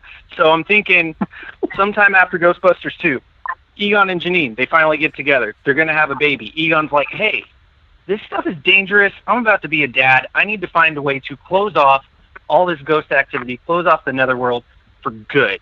So over the next couple of years, he becomes super doomsday prepper, cancel the apocalypse dad, goes back to the source of where it all started, the Shandor mine, thinks, I'm going to close this thing up. And real quick, I want to interject he just gets a little, to a point. Little fun fact. Shandor Mining Company, established 1927. I believe it's in the first Ghostbusters that 1920 is the year that he started the Gozerian Worshipper Society. I know the movie. Yeah. Yeah. So I wanted to sound like I knew something. So keep going. You do. You're very knowledgeable. That's questionable. So he he goes back to, what he assumes is the source of where this all started, and he's thinking, like, I'm going to do something to seal this off forever. And my guess is that at some point during that process, something goes wrong, and he is lost to the chaos, or realizes the only way to close it off is to close it off from the inside. He does that, but he is lost to the other side, and those seals that he put on it, whatever they are, they seem to work for about 30 years. And now this family comes to town and things start to kick off and those seals start to weaken and break. And that would kind of explain why we have had basically no ghost activity since Egon did whatever he did 30 years ago. Yep. Okay. Yeah, I mean, it makes sense to me. And I want to have a conversation with everybody about how we think Janine may or may not fit into all this. But we're going to take a couple calls real quick because we still got a bunch of people on the line. And the people need to speak. So Yeah. Power to the people. Power to the people. All right. So, thank you so much for holding. Say your name and where you're calling from, and what is on your mind on this epic journey of Yes Have Some Podcast this evening. Trailer day. Trailer day. Is this? Can you hear me? Yes. Yeah, we can hear you. Oh, it's Ray Esposito. What's up, Ray? Hey, Ray. What's up, buddy? Ray! And again, hold on one second. Skype people, he can't hear you. Stop. Stop talking. Everyone but Craig, Jake, and Abby. Jake, I think he can hear. Anyways, Ray, how are you doing, man? I'm good. I'm gonna be quick. I just want to say, great job. You guys are crushing it right now. I watched the trailer a couple times, cried my eyes out. I think it's fantastic. I think I'm really happy with where it is. It's gonna be such a long wait until July of 2020, but I cannot wait to see it. And I thought they killed it. I thought it was really good. So thumbs up. Shout out to Ray. He runs the amazing Facebook and Twitter page, Ghostbusters Universe News. Make sure you give him a follow. A valued member, an incredible member of the community. We spent a lot of time with Ray when we were out at the the premiere in 2016, Mm-hmm. and We shared a meal. We shared food At together. a diner. It was delicious. I believe. Hey. Let Jake talk. Let Jake. I like that. I know. Hey, fun fact. Recently, we were watching the Muppet movie, Ray, Can he and hear you? the newer Muppet movie. Can you hear me? Jake, no, but you tell him I love him. He can't hear you. Oh, he can't hear me. He can't hear you. We're having Sorry. We realized that the booth that we ate at Mel's, is that the name of the Mel's diner? In LA Yes, was also Mel's. in the Muppet movie. Yes, it was. So that's We what we wanted to discovered tell that was where Amy Adams Did her or Amy me party. when she was dancing. in her Yep. scene. Having a We me did right there, party. yeah. We're gonna Yeah. we're listen. The fact that this entire thing hasn't fallen apart is tremendous. So we're gonna work on these live calls. We're glad you came to talk about the Muppet movie tonight. Thanks, Ray. We'll I hope talk you to you have a soon, good buddy. rest of the night, Yeah, so. thanks for calling, Thanks. dude. Take care. Later. Bye. Hug your kids. They're cute. He's got so many He's kids. got really cute kids. All right. Well, He's got so many kids. So many cute kids. another call. You're on the line with Yes Have Some podcast. Who are you? Where are you calling from? Hey guys, it's Megan Elizabeth from Texas. Hey. What's up, Megan? Hey, Megan. Hey, girl. I met you guys. And I was grateful to see Abby's post this morning because I was very emotional to start work, and I was shook. I was 100% shook because I'm still in awe of the voice, and yeah, you know, it could be Ray or Peter, you know, but the call it fate, call it luck, call it karma. The timing on that was so perfect. And I just sat there and was like, I had to pause it for a second because I was so emotional. Because you're just like, oh, okay, this is actually happening. So. Yeah, sorry, we just had We cats have a knock cat our fight camera that over. just knocked the camera. It's fine. But that specific moment, Megan, okay, our cats are moving. I gotta. Yeah, That's Abby's I'm gonna deal with the cats. I'll speak for Abby. that She moment- liked it.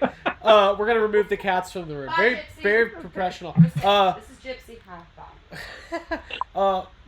Megan, I completely agree. Like that, you know, to invoke that specific dialogue from the first movie at that moment was so special. And then obviously the line that Jason Reitman used on Twitter and everybody was using was "everything happens for a reason."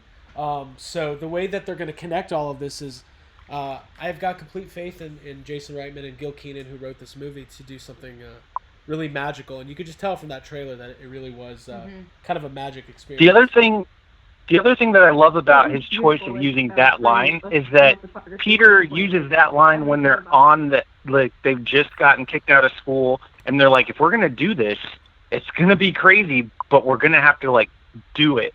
And the fact that they use that line as these kids are on that same kind of precipice of hey, we're about to get into some weird stuff, let's do it. To me, that was super fitting. It was super fitting. Now, I got to say something to my Skype people. Wait, am I on Skype? Yeah, you guys are on Skype.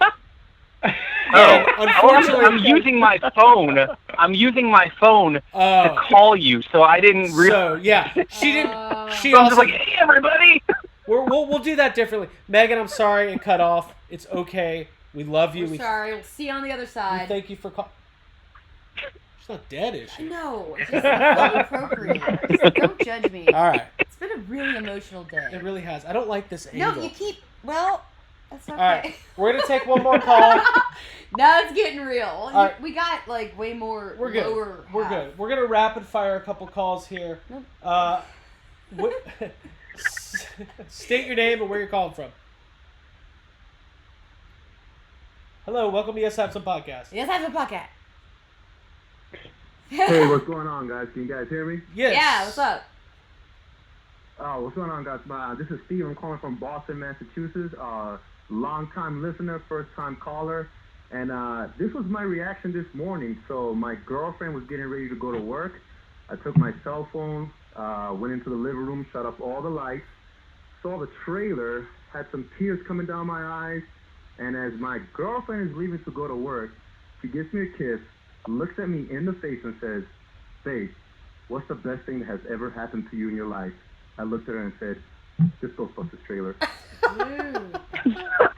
Nice. How y'all doing? Now, my final thing, guys. Oh, I'm sorry, Abby. What was that? Oh no, I just hope y'all are doing well. I hope she likes that answer. Yes, we are. Good.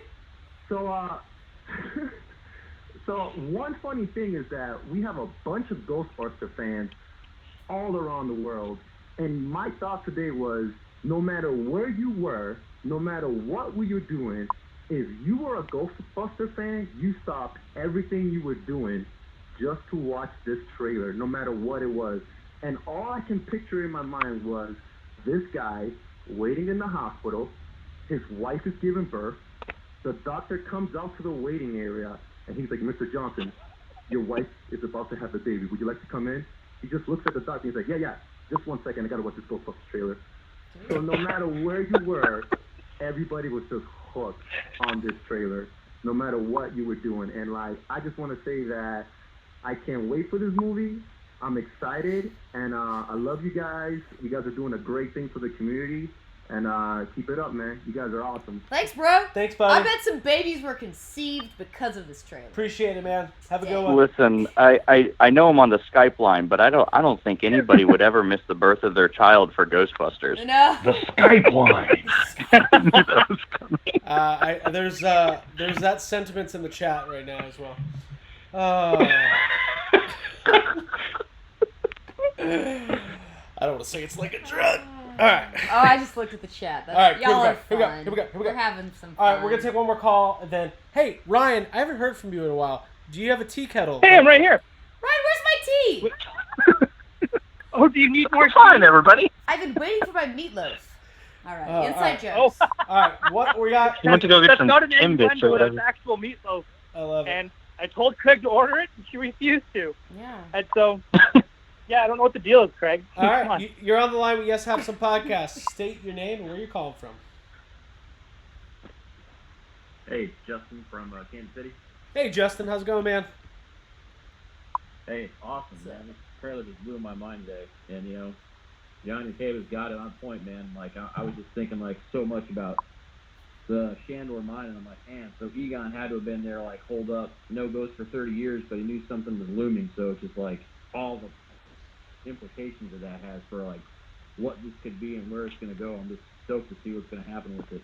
Mm-hmm. Love what you guys are doing, man. Keep up the great work, and we'll talk soon. Thanks, buddy. Thanks, Bro. Justin.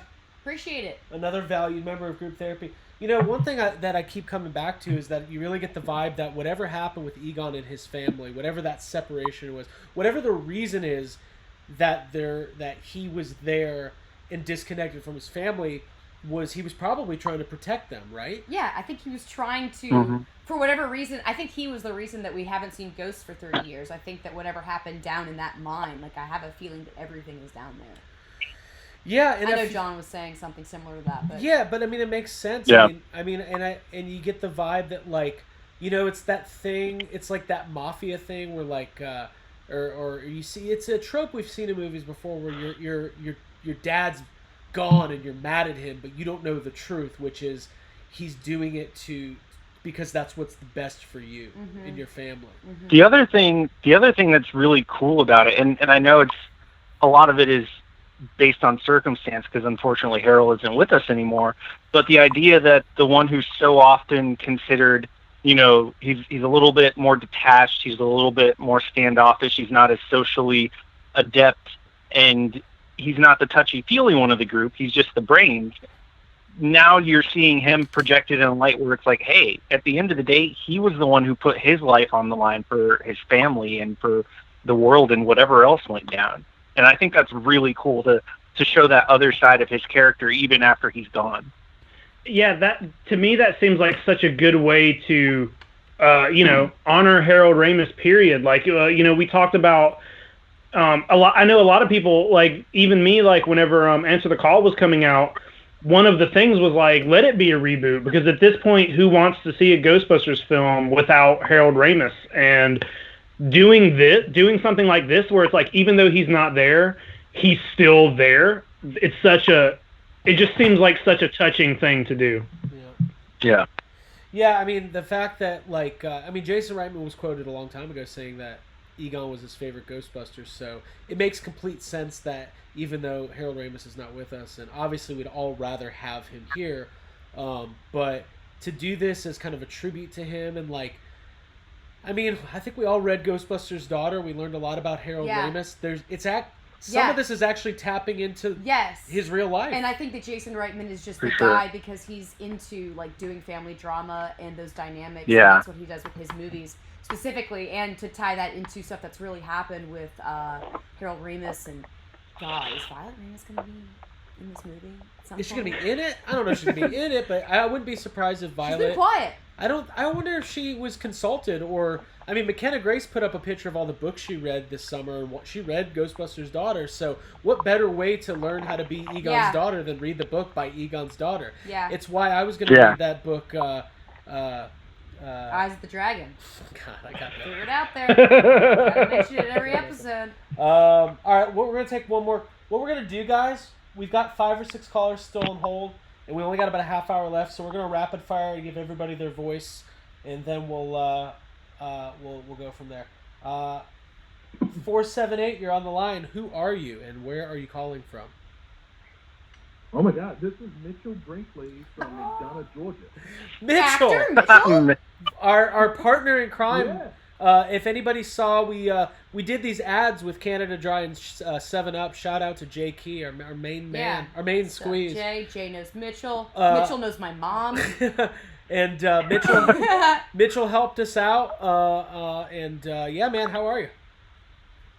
I'm doing all right. I had a blast with that. Thank you so much for having me. Absolutely. That was great. Yeah. Absolutely.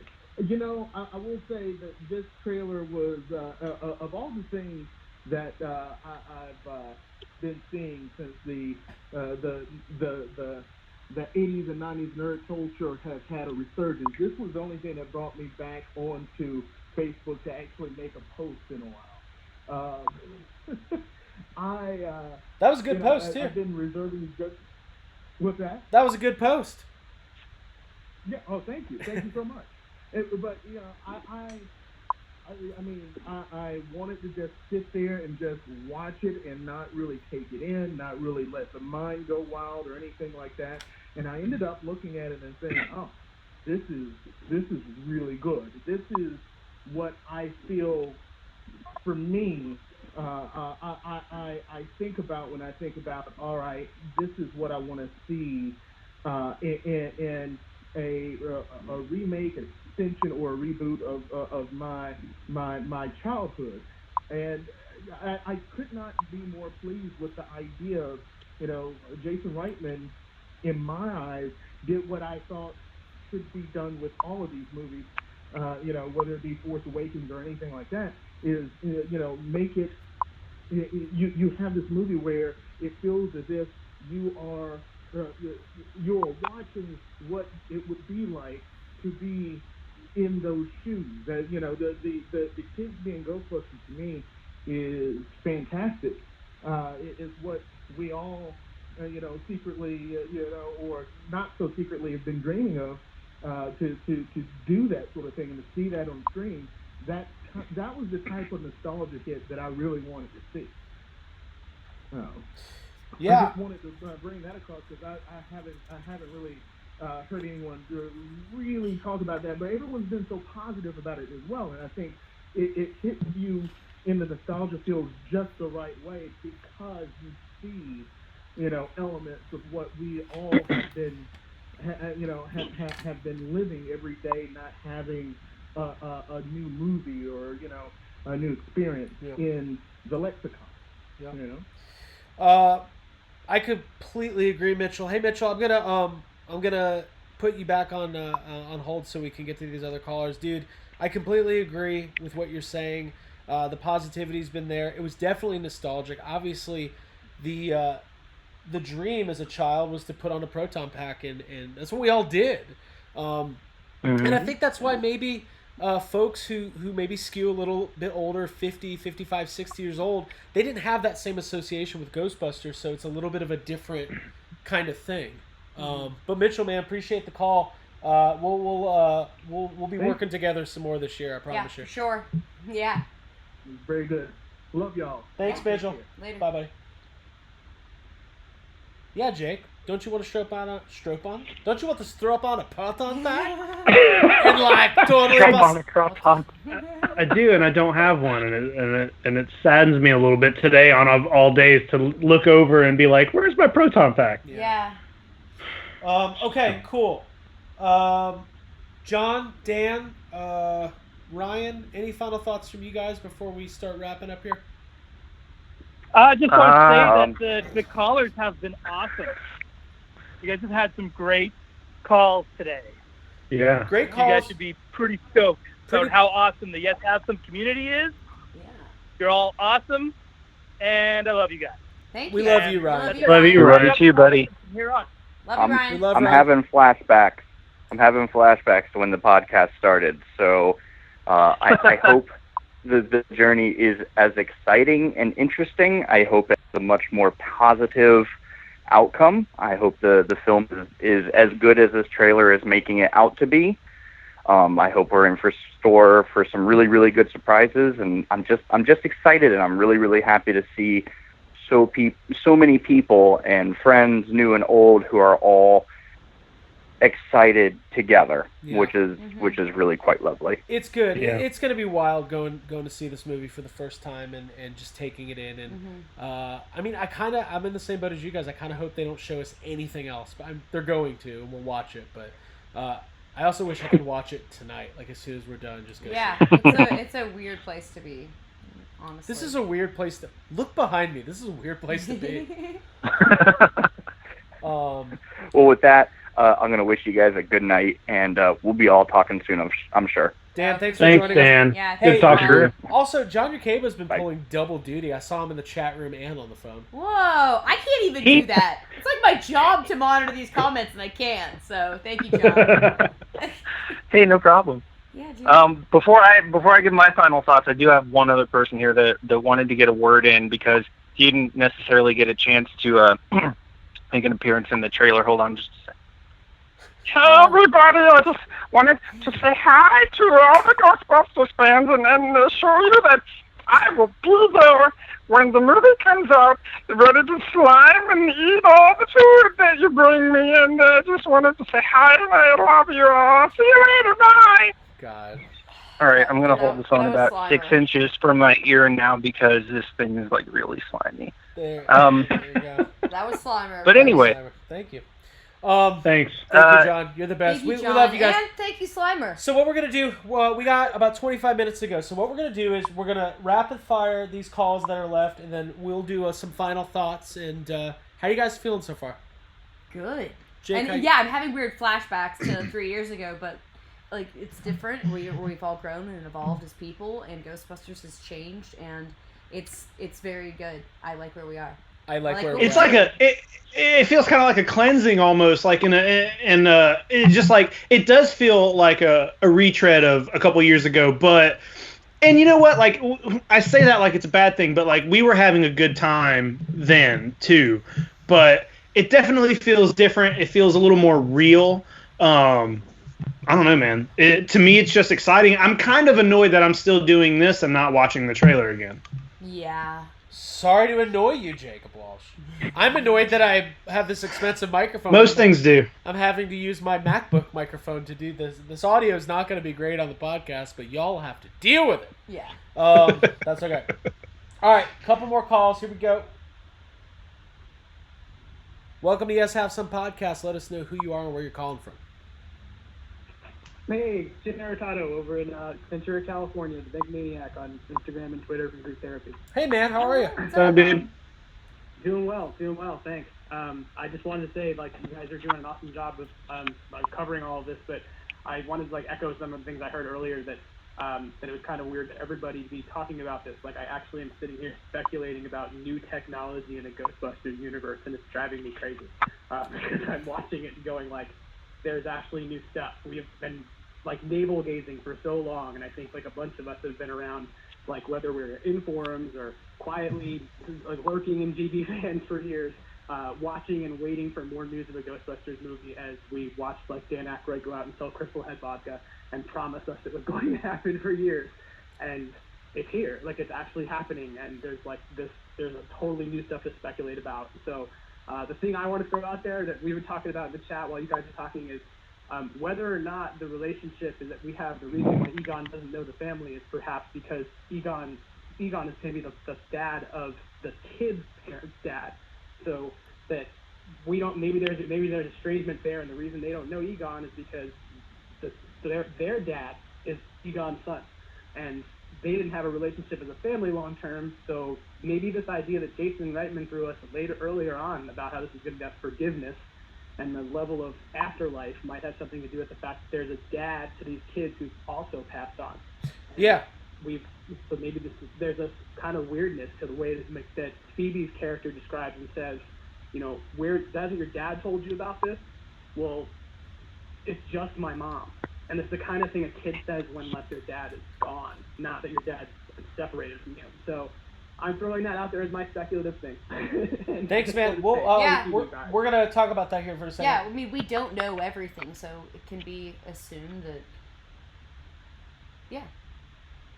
we could see something that's completely flips the script like that. Yeah. Yeah. It's not a guarantee that Carrie Coon is Egon's daughter, right? Like, it's basically, to recap what Jim was just saying, is that it could be that she was with Egon's son at some point. Right. Yeah. So, and that would make sense. Like, there's we'll learn more of that. I mean, maybe it ends up that doesn't even really matter in the long run. Maybe it's just that, whatever. I don't know. Well, I'm stressed. I don't know what to do with myself. That call stressed me out because I was like, wait a minute, I thought I had it all figured out. None of this makes sense. We actually don't know. We don't know. Which is crazy. By the way, thank you everybody for being in the chat and on the interacting. Yeah, it's been great. It's hanging been really out, cool. putting up with our technical stuff. Our plan is to do more stuff like this over the next little while, and we can't thank you enough. We got a couple more calls, and then we're gonna finish up. 604 area code. You're on the air. We just have some. Hello, everyone. My name is Josh Rockwell, and I am from British Columbia, Canada. Cool. Hey, I would just like to say I'm having a good time watching the stream or being on the stream or whatever. And as for the actual movie, I would just like to say that I'm pretty much hyped for it, and a few things that I've been. I'm nervous. I never called a podcast before, but Dude, you're doing great. great. Hey, I'm nervous too. Honestly, you're doing great. Yeah. One thing I would like to say is that about the ghost they were chasing in the trailer. I actually thought that everyone's going around saying that it's Slimer or something, but I actually always thought it was the same species as Slimer, but it's completely different ghost. Onion Head or whatever they call it. Yeah. I was thinking the same thing, or close to that. Yeah, it's all we see is a blob with arms, for sure. Nothing close up. It could be that they don't want you to know that it's Slimer. It could be that it's, a similar type of ghost. I thought of that as well, so... Yeah, everyone's wondering. Thanks for calling, Josh. I mean, you don't get a clear shot of Slimer or of the ghost at all. It could be, in Jake, you talked earlier about, that could be something that they did on purpose to just kind of mask what it is, or it could just be an entity that we've never seen before. Yeah. Just a generic, non-important ghost, possibly. I don't think it's a very important thing to the trailer, but it could be anything at this point. Yep. All right, guys, couple more calls, rapid fire. You're on the line. Yes, have some. Who are you? Hello? Hello. Hello. Hey, what's going on, guys? It's me, Joe from Ghostbusters of Pike County. How you doing? Hey, Joe. What's up, man? Thanks for holding so long. What'd you think of the trailer, dude? Oh my gosh! My parents, my mom actually yelled at me. She's like, "Were you on your Instagram at 5 o'clock in the morning?" I was like, "Yeah, Mom, I was just checking if the trailer was up." Damn it, Mom! And she got so mad at me. I'm on the trailer watch over here. Mom, get out of my room! I heard, Mom, all the way in Milford, like with this new trailer, with the small town vibe, me being in Milford, Pennsylvania for 13 years now, after writing my own fan fiction involving a small town, I kind of got a little bit of goosebumps saying small town. Wow. Yeah. Yeah, man. With one light.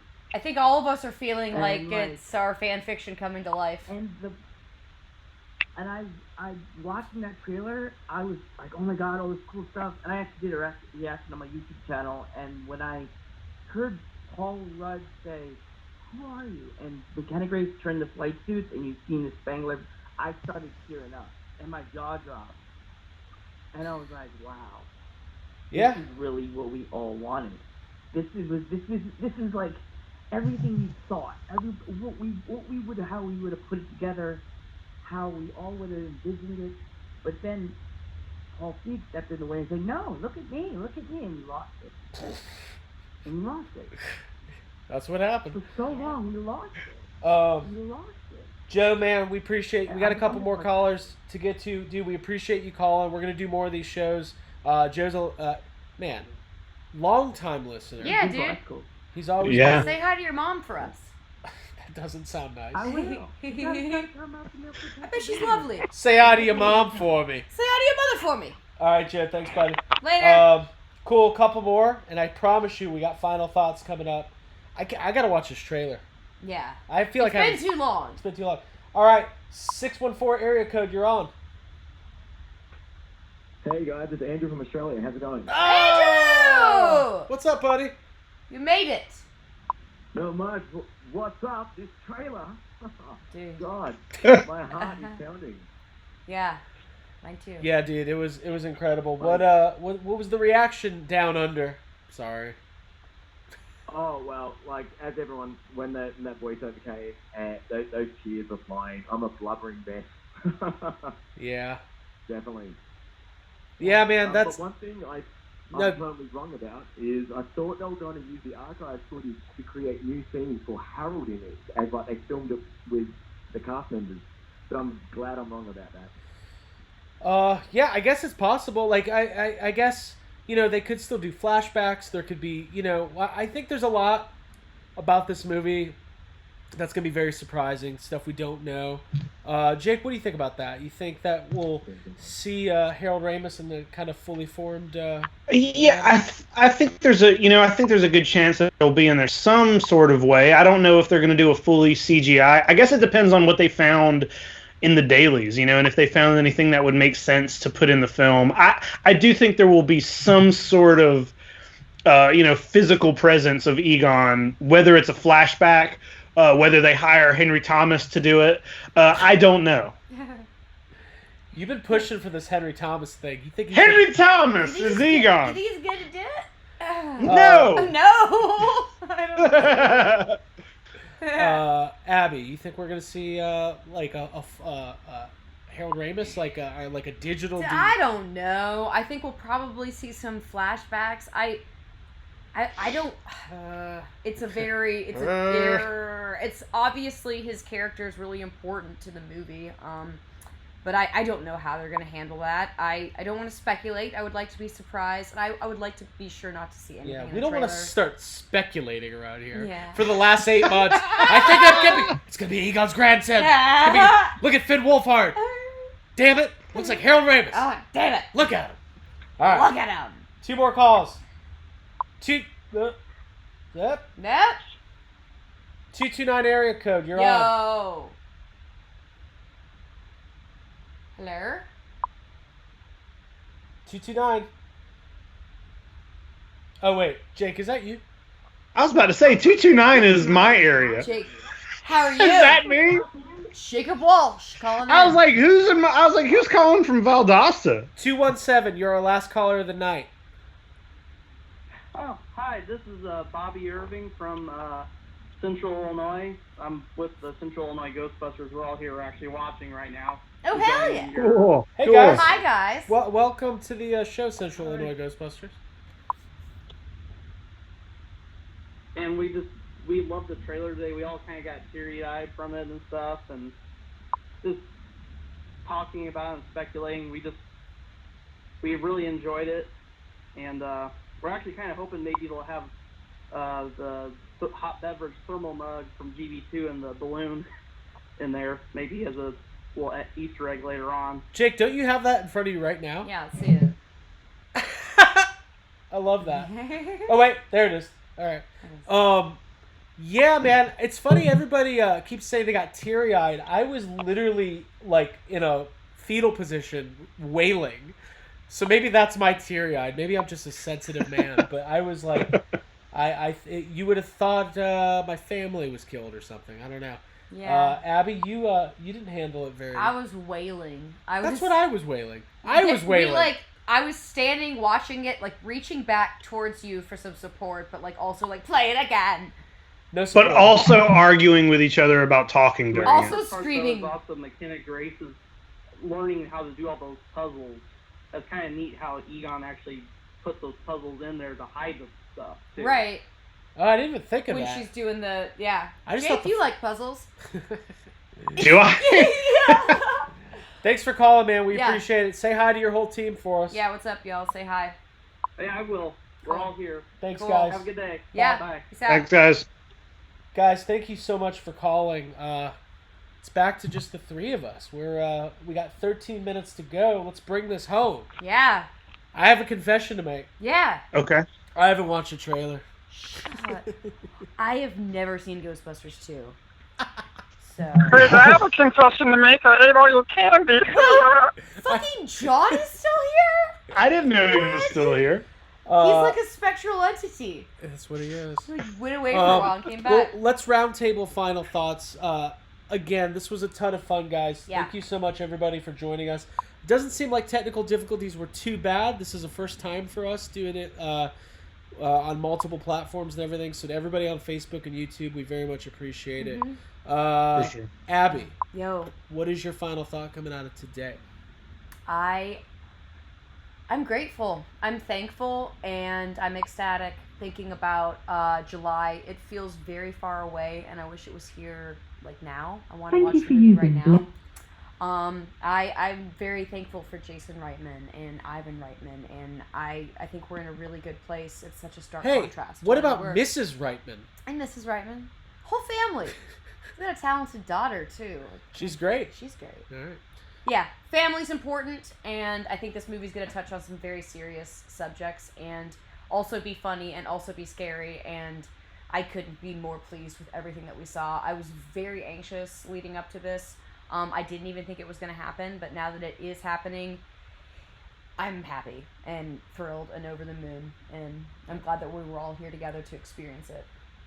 John Yerkeba, give me a thought.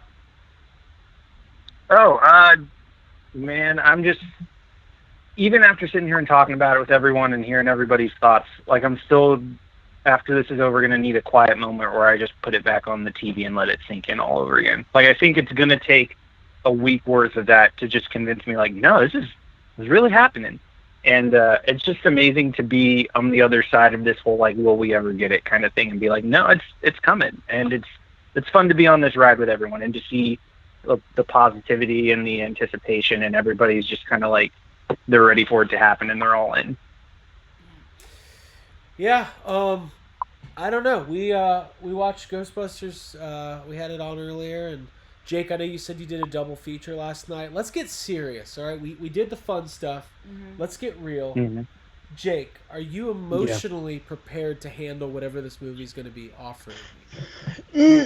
Of course not. I feel like it's such a weird. It almost feels like we've been being emotionally tested as a fandom for 30 years, and it feels like, people who aren't in the Ghostbusters community don't realize that there's been so much of this back and forth, and there are enough like false starts for a Ghostbusters 3 to fill, a book. There's so much stuff that has happened. There's been so many times that Dan Aykroyd has said, hey, we're going on this movie. There's been scripts. There have been castings. There has been so much back and forth. And then we had the reboot. And then I think a lot of people thought, that Ghostbusters was done after that. Like, a lot of people were just like, cool, that's what we got. And Ghostbusters is probably dead.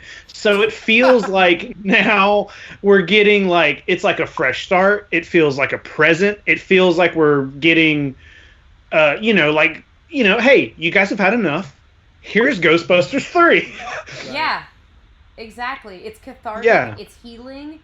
It's really good to be seeing the reactions like across the board on the internet and have people be like pumped and behind this movie. It's good closure. Mm-hmm. It's a really good place to be.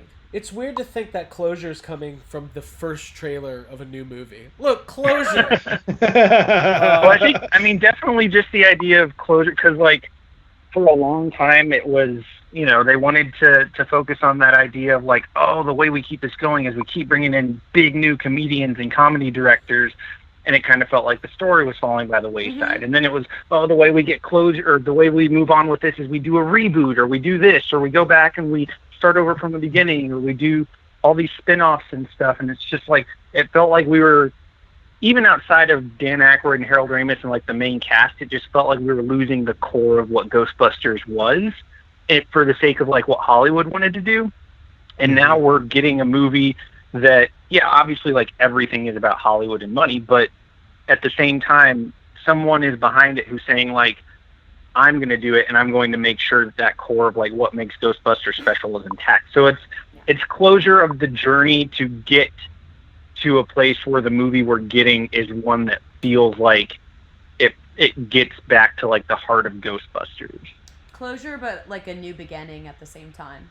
Yeah. Like the start of something And it's new. kind of a perfect set of circumstances that have led, like this movie in this form doesn't happen without The Force Awakens or Jurassic World or Answer the Call for that matter. Like there had to be, like Hollywood had to be, the studios had to be ready for this. And I mean, look at what they did with Men in Black International, and look at this trailer, and what you're seeing is a completely different approach to a similar thing, where it's like legacy sequel, takes place in the original universe, but moving the story forward. This is a completely I don't know, it feels, it's a different marketing push too. It's it feels fresh. And this is banking more on the heart. Like what's funny is Men in Black International, as far as Men in Black is concerned, is a lot of what I think some people always anticipated a Ghostbusters 3 would be like. Instead of being focused on just this one team in this one place, now we're going to see how it's grown to this, like, it's everywhere and there's a bunch of people and all that kind of stuff. But because it focused so much on that gimmick, it kind of left the heart and the story behind. But here you see that focus got tightened into be like, well, let's just be all heart. And I think that is resonating with a lot of people. And if they eventually do grow Ghostbusters out to be that story of like this huge organization, I think as long as they keep the kind of heart it looks like they're going to have in this movie throughout that, then yeah, Sony could have their cake and eat it too with Ghostbusters. Yeah, I mean, for me though, it's all about these characters. Like the fact, like I said it earlier today, but like we get to find out what happened to Venkman and Spangler and Zedmore and Ray Stantz. We haven't even talked about Sigourney Weaver or Annie Potts, and honestly, we've got a lot of time to digest this. We're going to be talking about it nonstop. We will address all of that in due time. Yeah. But 10 out of 10, man. I couldn't love this trailer more. I couldn't love the reaction more. Lots of positivity. And thank you, everybody, for joining us. This was really a special night. Abby, it's a movie about family, and you guys are our family. So thanks for joining in. Yeah. Thank you. Listen, please check out The Art of John Yerkeba on Facebook, and you can follow him on Instagram as well at John. What's your Instagram? Talk to us, John. Yeah, my Instagram, my Twitter, it's the same thing. It's just at John Yerkeba and then the number 4. So that works on both of those. And then I'm always posting stuff on my own, Facebook and always in group therapy and doing art for you guys whenever I can. So be on the lookout for that. I got some prints and some other art that I'm going to be putting up for grabs pretty soon here, and I'll mention that in group therapy too. So very cool. I'm always around. John did some incredible art for us for tonight's episode. We very much appreciate it. And listen, if you're on Facebook, if you're on YouTube, subscribe, Subscribe to us on iTunes. Subscribe to us on YouTube. Find us on Spotify. We are going to have an unbelievable amount, an unprecedented amount of Ghostbusters coverage over the next 7-8 months. Lots of content. Oh, yeah. And we just appreciate it. Jake, I'm giving you the last word. Last word, buddy. Hey, last word. I mean, for once, I feel good about something. I like this trailer, and I just can't. I'm glad. It feels good to get to share it with everybody and for everybody to watch and listen and to want to hear like what we have to say about it, as if we matter any more than any of you do. So I just appreciate the chance to get to talk shit about Ghostbusters as much as possible. Yeah. And for Abigail Gardner, Jacob Walsh, John Yakeba, Dan Harshman, Ryan Dole, and all of our special guests, and all of our callers, thank you so much. We will see you on the other side, which means Wednesday you'll find a new episode of Yes Have Some Podcast. And wait, can you say that? Isn't that their thing? What? Oh, is that what the cross rip says? Can you say "see you on the other side"? Isn't that copyrighted? Is what the cross rip says? We can say whatever we want. Yeah. All right. Well, are they here, John? All right. Wait, I got a new phrase. You're right. All right. All right. Fine. See you on the other side, City Slicker. Okay. Also, please make sure that you check out the Ghostbusters Interdimensional Cross Rip, the only source for Ghostbusters news 100% of the time. And lastly, if I don't see you then, I'll see you another time. McClunky. Bye, everybody. McClunky. Bye, guys. Bye, y'all. Bye. Jibbin'.